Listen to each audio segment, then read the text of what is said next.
Sahabat, di era pandemik, soal geopolitik tak ada yang lebih mengejutkan dibandingkan peristiwa di Afghanistan. Ini situasi di mana setelah 20 tahun Amerika Serikat terpaksa pergi dari negara itu. Dan tiba-tiba kita membaca berita Taliban, kelompok agama garis keras, kini menjadi penguasa baru di Afghanistan. Peristiwa yang mengejutkan. Dan lahirlah dua pertanyaan penting.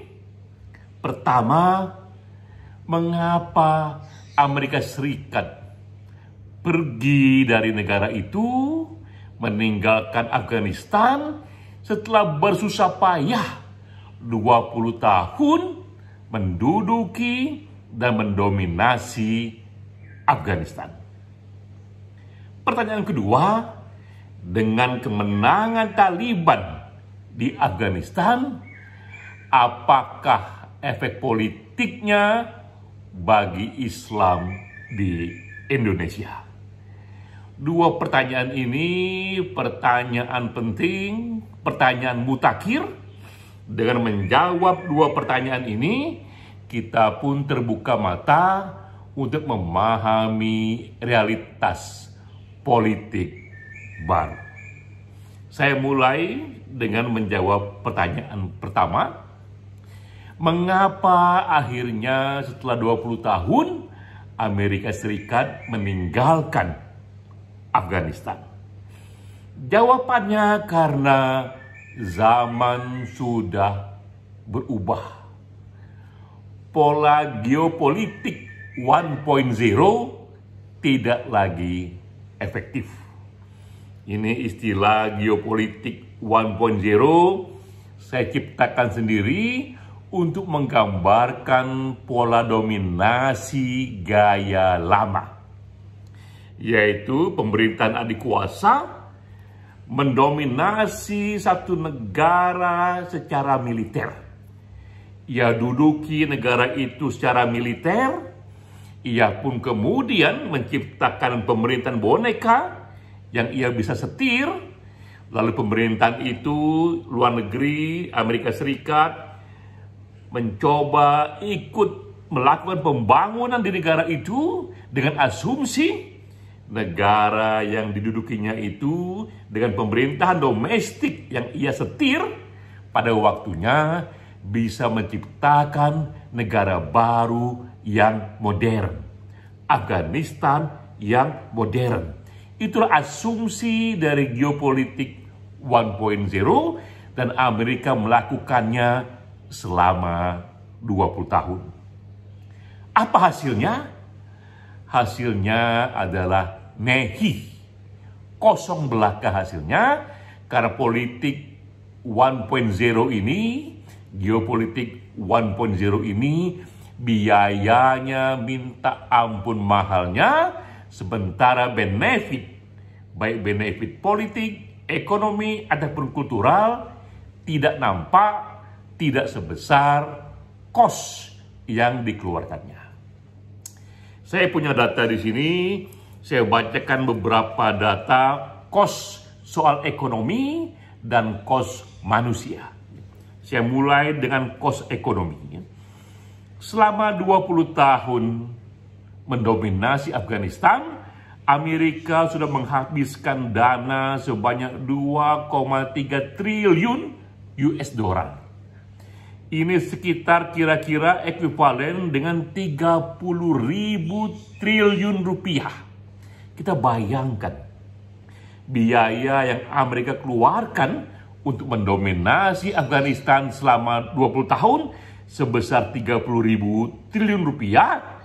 Kalau kita bagi rata-rata per tahun, Amerika mengeluarkan 1.500 triliun rupiah per tahun. Jika Amerika menambah setahun lagi untuk berkuasa di sana, Amerika harus mengeluarkan rata-rata 1.500 triliun rupiah per tahun. Terlalu besar kos ekonominya, karena jika kita bandingkan saja dengan anggaran APBN Indonesia tahun 2020, belanja kita di tahun 2020 itu sebesar 2.500 triliun rupiah. Biaya yang Amerika habiskan untuk tinggal di Afghanistan itu sama dengan 60% dari APBN Indonesia per tahun. Itu dari segi biaya. Kedua, dari segi human cost, korban yang kehilangan nyawa di sana dari pihak Amerika Serikat. Ini datanya, selama 20 tahun Amerika telah kehilangan tewas sebanyak 2.455 tentara dan 3.846 kontraktor dan warga lainnya. Rata-rata jadi selama 20 tahun Amerika sudah kehilangan 6.200 warga negaranya di Afghanistan. Dalam setahun yang wafat dari pihak Amerika di Afghanistan sebanyak rata-rata 310 orang. Jika Amerika menambah lagi setahun di sana, rata-rata ia akan membuat 310 warganya terbunuh di Afghanistan. Kedua, dari sisi veteran yang dilahirkan dari Afghanistan. Selama 20 tahun sudah lahir, sudah terbentuk sekitar 980.000 tentara Amerika yang menjadi veteran. Dari tentara Amerika Serikat, 980.000 mereka adalah veteran Afghanistan. Selama 20 tahun rata-rata Amerika menghasilkan 45.000 veteran perang tentara. Dan setiap veteran tentu saja akan punya kosnya sendiri. Jika Amerika memperpanjang setahun lagi tinggal di Afghanistan, maka ia harus merelakan lahir kembali 45.000 veteran perangnya. Jadi kita lihat begitu tingginya kos ekonomi yang harus dihabiskan Amerika. Pertama tadi secara ekonomi 1.500 triliun per tahun dan 310 nyawa warga Amerika hilang dan juga 45.000 veteran lahir hanya dari mendominasi Afghanistan selama per tahun. Rata-rata per tahun.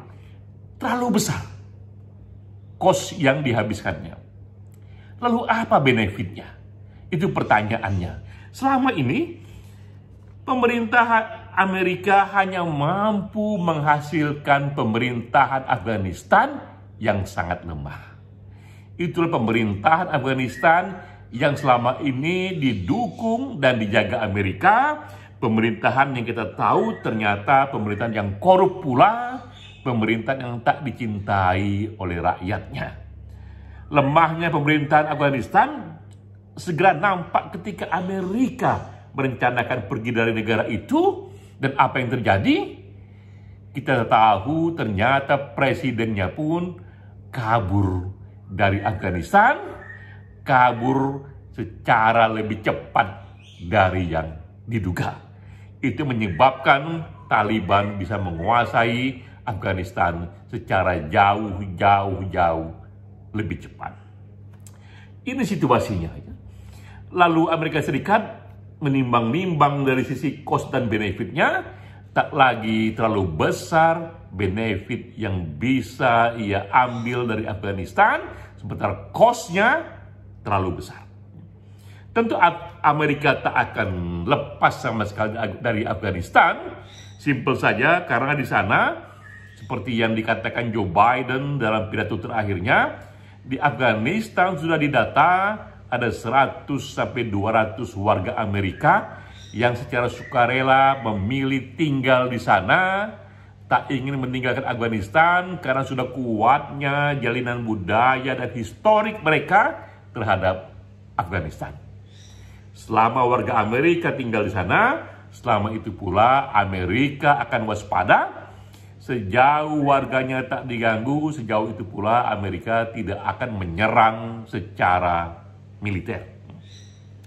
Kedua, juga kepentingan Amerika, kenapa ia tetap akan melihat Afghanistan secara jeli, ialah masalah terorisme. Sejauh Afghanistan tidak menyerang Amerika, kepentingannya dengan terang-terangan yang menggunakan aksi-aksi teror, sejauh itu pula Amerika tak akan bereaksi. Karena ia tak melihat lagi, Amerika tak lihat lagi apa manfaat besarnya Afghanistan bagi kepentingan Amerika Serikat. Memang di sana diketahui ada mineral, ada tambang, cuma sudah dihitung-hitung, di situ kira-kira kekayaan tambangnya sekitar 1.500 triliun rupiah, bahkan jauh lebih kecil ketimbang spending yang sudah dihabiskan Amerika selama 20 tahun. Apalagi Amerika mengetahui bahwa mereka punya strategi lain jika suatu ketika harus menyerang Afghanistan.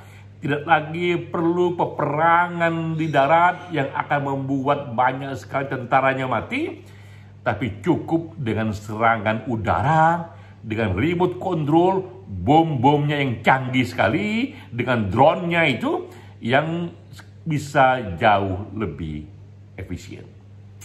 Itulah alasan mengapa akhirnya Amerika pergi dari Afghanistan, karena benefitnya terlalu kecil, pemerintahnya dibantunya juga tak kunjung kuat, sementara cost-nya terlalu besar, dan Amerika merasa masih bisa menguasai Afghanistan dengan cara yang berbeda, dengan cara yang efisien. Dan kita tahu juga bahwa geopolitik 1.0 sudah tak lagi berlaku, maka politik dominasi akan tetap berlanjut, tapi berubah menjadi geopolitik 2.0, yaitu dominasi yang tak lagi perlu dengan kekuatan militer, tapi dominasi yang sudah berubah menjadi dominasi ekonomi, dominasi teknologi, dan dominasi kultural yang akan lebih murah harganya dan juga akan lebih mengurangi sekecil-kecilnya nyawa manusia. Itu pertama. Kedua, apa efek dari kemenangan Taliban bagi Indonesia? Akankah Indonesia terpengaruh, bergolak pula politik Islam di sini untuk meniru-niru kemenangan Taliban? Kita tahu ketika Taliban menang akan dibentuk di sana bentuk pemerintahan negara Islam. Kita sudah mendengar puncak tertinggi dari pemerintahan nanti dijabat oleh seorang ulama. Jadi ulama lah yang menjadi supreme leader. Di bawah ulama itu akan dipilih seorang presiden atau seorang perdana menteri. Tapi presiden atau perdana menteri itu tunduk pada satu pengaruh ulama, pemimpin ulama yang dipilih. Inilah bentuk negara Islam yang akan diterapkan, yang sangat mirip sekali dengan struktur di Iran, politik Islam di Iran. Bedanya di Iran yang menjadi pemimpin tertinggi itu imam dari kalangan Syiah, tapi di Afghanistan itu adalah seorang pemimpin agama yang sangat dihormati, yang menguasai hukum Islam, tapi dari kalangan Sunni. Itu modelnya. Tapi kita tahu di Indonesia, aspirasi warga negara yang menginginkan negara Islam sangatlah kecil. Cukup dengan mata telanjang saja kita melihat dalam pemilu langsung Indonesia. Kita hanya mengalami beberapa pemilu langsung yang sangat bebas, demokratis, tahun 55, tahun 99, 2004, 2009, 2014, 2019, itu pemilu langsung yang dipilih rakyat, yang majoritinya 90% warga Islam. Apa yang terjadi? Yang menang selalu partai nasionalis. Tak pernah terjadi yang menang itu partai yang berbasiskan Islam. Tahun 55 sampai sekarang yang menang itu PNI atau PDIP Perjuangan atau Golkar atau Partai Demokrat yang semuanya adalah partai nasionalis, partai terbuka. Keseluruhan dari partai-partai yang punya basis Islam, bahkan jika digabung jadi satu, mulai dari PKS hingga katakanlah PKB, katakanlah di sana PAN, itu totalnya tak lebih dari 35% suara. Nah, itulah kalau kita melihat satu situasi politik dari pemilih Muslim di Indonesia, 90% warga Muslim, tapi hanya 35% yang memilih partai berbasiskan atau partai dengan nuansa Islam. Karena di sini warga Muslim itu punya aspirasi politik nasionalis yang lebih terbuka, atau yang seringkali kita katakan ini adalah politik Pancasila.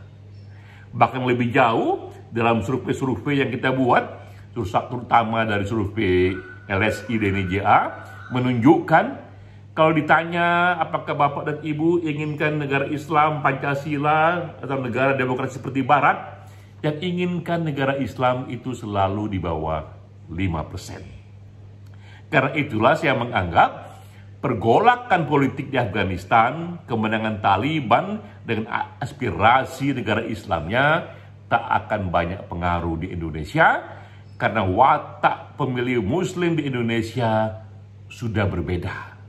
Di Indonesia, walaupun warga Muslimnya membaca Quran yang sama, meyakini Nabi yang sama, tapi kita sudah lebih dari sejak tahun 45 hidup dalam kultur yang moderat, yang lebih pro pada kultur yang disimbolkan dengan Pancasila.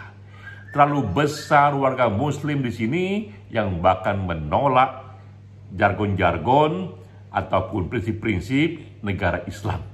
Bagi kita cukuplah satu negara seperti negara Pancasila itu yang kuat prinsip demokrasinya, namun ada tambahan departemen agama. Di semua negara demokrasi di dunia tak ada departemen agama, tapi di Indonesia kita kompromi, tetap demokrasinya, namun ada tambahan departemen agama sebagai satu bentuk ekspresi goodwill pemerintah memberikan perhatian lebih kepada sentimen agama. Jadi itulah kita anggap paling jauh kita memang ada di posisi itu, negara demokratis dengan departemen agama.